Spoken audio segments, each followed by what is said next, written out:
ಗಾಂಧೀಜಿ ಅಂದರೆ ಯಾಕೆ ಇವ್ರ ಮೇಲೆ ಇವ್ರಿಗೆ ತಾತ್ಸಾರ? ನಾವು ಹೇಳಬೇಕಾಗುತ್ತೆ, ಗಾಂಧೀಜಿ ವಿರೋಧಿಗಳು ಭಾರತೀಯ ಜನತಾ ಪಾರ್ಟಿಯವರು ಅಂತ.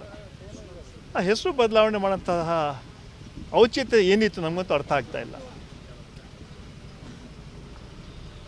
ಎಲ್ಲ ನಾವು ಕೇಂದ್ರ ಎಲ್ಲ ಸಂಸ್ಥೆಗಳ ಹೆಸರುಗಳು ಬದಲಾವಣೆ ಮಾಡಿ, ನೆಹರು ಹೆಸರು ಬದಲಾವಣೆ ಮಾಡ್ತಾರೆ, ಇಂದಿರಾ ಗಾಂಧಿ ಹೆಸರು ಬದಲಾವಣೆ ಮಾಡ್ತಾರೆ, ರಾಜೀವ್ ಗಾಂಧಿ ಹೆಸರು ಬದಲಾವಣೆ ಮಾಡ್ತಾರೆ. ಇವರ ಸ್ವಂತ ಕಾರ್ಯಕ್ರಮ ಯಾವುದೂ ಇಲ್ಲ. ನಾವು ಮಾಡೋಂತಹ ಸಂಘಟನೆಗಳನ್ನು, ಸಂಸ್ಥೆಗಳನ್ನು ದೊಡ್ಡ ದೊಡ್ಡ ಶ್ರೀಮಂತರಿಗೆ, ಅದಾನಿ ಅಂಬಾನಿ ಅಂತವ್ರಿಗೆ ಕೊಟ್ಟು ಹೆಸರನ್ನು ಬದಲಾವಣೆ ಮಾಡೋಂತಹ ಒಂದು ಕೆಟ್ಟ ಸಂಪ್ರದಾಯ ಭಾರತೀಯ ಜನತಾ ಪಾರ್ಟಿ ಅವ್ರು ಮಾಡ್ತಾರೆ. ಜನ ತಕ್ಕ ಉತ್ತರ ಕೊಡ್ತಾರೆ. ಇದು ಕೊನೆಯ ಅಧ್ಯಾಯ ಅವ್ರದ್ದು.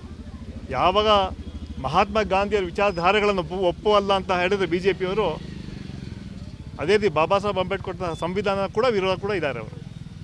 ಅದೇ ಒಂದು ಸಾಕ್ಷಿ.